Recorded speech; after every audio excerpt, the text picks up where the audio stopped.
사랑하는 기쁨의 교회 성도 여러분, 안녕하세요. 오늘은 다 같이 우리 시편 14편의 말씀을 함께 묵상하겠습니다.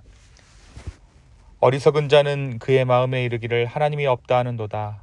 그들은 부패하고 그 행실이 가증하니 선을 행하는 자가 없도다. 여호와께서 하늘에서 인생을 굽어 살피사 지각이 있어 하나님을 찾는 자가 있는가 보려 하신즉 다 치우쳐 함께 더러운 자가 되고 선을 행하는 자가 없으니 하나도 없도다. 죄악을 행하는 자는 다 무지하냐? 그들이 떡 먹듯이 내 백성을 먹으면서 여호와를 부르지 아니하는도다.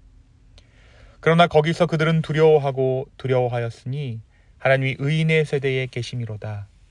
너희가 가난한 자의 계획을 부끄럽게 하나 오직 여호와는 그의 피난처가 되시도다. 이스라엘의 구원이 시온에서 나오기를 원하도다. 여호와께서 그의 백성을 포로된 곳에서 돌이키실 때에 야곱이 즐거워하고 이스라엘이 기뻐하리로다. 아멘. 어제 우리가 묵상한 시편 12편의 말씀은 타락한 세상, 특별히 거짓과 아첨의 말이 가득한 세상 가운데에서 하나님은 무엇 하시는가에 관한 시였습니다. 시편의 기자는 하나님의 말씀은 흑도간 위에 7번 단련한 은처럼 순결하다는 고백을 통해 오직 하나님의 말씀만이 흔들림 없는 피난처요 기준임을 선포합니다. 세상의 소리는 변하고 잡음이 되고 소음이 되지만 주님의 말씀은 변치 않으며 우리를 지키시는 힘이 된다라는 사실을 우리가 어제 시편 12편의 말씀을 통해 함께 나누었습니다. 오늘 우리가 묵상할 시편 14편은 인간의 타락, 보편적인 타락과 그로 인한 영적 어두움을 적나라하게 드러내는 시입니다. 시편 1편이 복 있는 자와 그 길에 대한 그리고 악인의 길을 대비해서 시작되었다면 시편 14편은 모든 사람이 죄 아래 있다라는 전면적인 진단을 내리고 있는 것이죠. 그리고 이 모든 사람이 죄 아래 있다라는 이 진단은 후에 바울이 로마서 3장에서 인용하는 중요한 신학적 근거가 되기도 합니다. 바울은 이 시편 14편을 인용해서 모든 사람이 죄 아래 있다라고 선언하게 되는 것입니다. 오늘 시편 14편을 마주하면서 먼저 우리 눈에 들어오는 구절이 있습니다. 어리석은 자는 그의 마음에 이르기를 하나님이 없다 하는도다. 여기서 말하는 어리석음은 단순히 지능이 부족하다는 의미가 아닙니다. 이것은 신앙적인 무감각을 의미하죠. 곧 하나님이 계시다는 사실을 알면서도 의도적으로 무시하며 살아가는 그러한 자들의 삶의 태도를 고발하고 있는 것입니다. 그리고 바로 그것이 지금 우리가 살고 있는 세상의 현실이다라고 말하고 있는 것이죠. 하나님이 살아계시다는 사실을 부정할 수 없으면서도 의도적으로 무시하며 살아가는 것이 바로 우리가 살아가고 있는 세상의 현실이다. 바로 그것을 시편 기자는 고발하고 있는 것입니다. 하나님을 입으로는 말하지만 삶에서 그분을 지워버린 사람들, 거룩을 말하면서도 자기 뜻대로 살아가는 이들의 부패함을 그는 안타까운 마음으로 그려내고 있습니다. 그와 함께 선을 행하는 자가 없고 다 치우쳐 함께 더러워졌다라는 이 탄식은 단순한 과장만은 아닐 것입니다. 그것은 하나님 없이 살아가는 인간 존재 전체에 대한 냉철한 진단인 것이죠. 하지만 오늘 우리가 묵상하는 이 14편은 현실을 냉정하게 바라보되 끝까지 절망하고 있지는 않습니다. 하나님께서 여전히 하늘에서 이 땅을 굽어 살피신다라는 사실을 붙잡고 있기 때문입니다. 하나님께서 자기를 찾는 자가 있는가 보려 하신다라고 이 시편이 고백하고 있는 것이죠. 이 구절은 놀라운 위로가 아닐 수 없습니다. 세상이 하나님을 잊어도 하나님은 여전히 우리를 잊지 않으신다라는 것이죠. 자기를 찾는 자가 있는가 하나님께서는 지금도 보려 하신다라는 것입니다. 인간의 부패에도 불구하고 하나님은 자기를 찾는 자를 찾고 계신다. 그분을 부르짖는 자를 부르시고 계신다라고 오늘 이 시편의 기자가 우리를 위로하고 있습니다. 마침내 시편은 이렇게 노래합니다.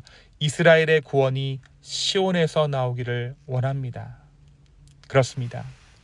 구원은 사람에게서 나오는 것이 아닙니다. 정치에서, 철학에서, 종교적 도덕성에서 이 구원이 오는 것이 아닙니다. 구원은 오직 하나님께로부터 시온에서 옵니다라는 그 고백을 이 시편의 기자가 잊지 않고 하고 있는 것입니다. 사랑하는 성도 여러분, 오늘 말씀은 우리에게 무엇을 말해주고 있을까요? 이 시편은 인간의 부패한 본성을 직시하면서도 그 가운데 하나님의 은혜와 구원의 약속을 발견하게 합니다. 그러니까 오늘 말씀이 죄의 현실을 드러내는 고발 그뿐만이 아니라 그 어둠을 뚫고 다가오는 하나님의 구원의 약속을 보여주는 신앙의 노래라는 것입니다. 주님이 우리를 구원하실 것이다 라는 이 구원의 약속을 우리가 굳게 믿는다면 우리가 할 일은 한 가지입니다. 이 어두운 시대 가운데서도 여전히 하나님을 찾는 자로 살아가는 것이 그것입니다. 하나님께서는 하나님을 찾는 자를 외면하지 않으십니다. 모든 사람들이 하나님을 찾지 않는 것 같고 자신의 무엇을 위해 살아가는 것 같지만 그렇다고 해서 그분이 하나님의 사람 찾는 일을 중지하셨거나 의인을 찾는 그분이 존재하지 않는 것은 아니라는 것입니다. 사랑하는 그분이 우리를 구원하실 그 일을 시작하시면 야곱이 즐거워하고 이스라엘이 기뻐하는 날이 반드시 올 것입니다. 오늘 하루를 살아가는 동안 우리는 그날을 소망하며 이 어두운 시대 가운데 하나님을 찾는 자로 살아가야 하는 것이죠. 주의 이름을 부르며 주님을 찾는 자, 주님의 시선 가운데 합당한 자로 살아가는 우리가 되어야 한다는 것입니다. 오늘 주의 성령으로 말미암아 주님이 찾는 자가 바로 내가 되기를, 주님을 기다리는 자로, 구원을 기다리는 자로 살아갈 수 있는 저와 여러분 되기를 예수님의 이름으로 축원합니다. 두 번째, 오늘 말씀은 우리에게 진정한 지혜가 무엇인지를 묻고 있습니다. 오늘날 우리가 살고 있는 사회는 모든 것이 스펙을 기준으로 평가받는 사회를 우리가 살아가고 있습니다. 이 세상은 누가 만들었습니까? 바로 이러한 세상은 다른 누가 만드는 것이 아니라 우리가 만들었습니다. 그것은 참된 지혜의 출발점인 하나님을 경외하는 것을 우리가 잃어버렸기 때문입니다. 시편 14편은 하나님 없이 살아가는 어리석은 자의 삶을 고발하고 있습니다. 그들은 부패하고 악을 행하며 하나님을 전혀 인식하지 않고 살아갑니다. 오늘날 우리 세대 역시 삶의 중심을 내 자신에 두며 나의 행복에 두며 하나님 없는 삶의 길로 점점 더 나아가고 있다는 것을 우리가 부정할 수 없다는 것이죠. 때로는 우리의 신앙의 목적조차도 나의 행복에 있다는 것을 우리가 결코 부인할 수는 없을 것입니다. 사랑하는 성도 여러분, 진정한 지혜란 학력이나 성취가 아니라 하나님을 경외하고 그분 앞에 나를 세우는 것입니다. 하나님 없는 삶이 아니라 하나님을 찾고 부르짖는 삶, 그 삶이 오늘도 흔들리는 세상 가운데 우리가 붙들어야 할 믿음의 길입니다. 오늘 이 아침 다시 주님을 경외함으로 지혜로운 인생의 길로 걸어가는 저와 여러분 되기를 소망합니다. 그분은 반드시 오십니다. 오셔서 이 죄악 많은 세상을 반드시 구원하실 것입니다. 이 믿음과 소망을 가지고 악인의 길을 떠나 주 여호와를 경외하는 삶을 살아갈 수 있는 저와 여러분 되기를 예수님의 이름으로 축원합니다. 이 시간 함께 기도하시겠습니다. 주님, 이 하루를 살아가는 동안 우리가 주님을 인정하는 삶 살아가게 하여 주십시오. 범사의 주를 인정하며 주님을 경외하는 삶 살아가게 하여 주시옵소서. 내 마음대로 무언가를 결정하더라도 하나님께서 기뻐하시지 않는다라는 것을 우리가 깨달았을 때 기꺼이 멈추는 삶 살아가게 하여 주시고, 그것이 진정으로 이 마지막 때를 살아가는 온전한 삶임을 고백하는 이 하루 되게 하여 주시옵소서.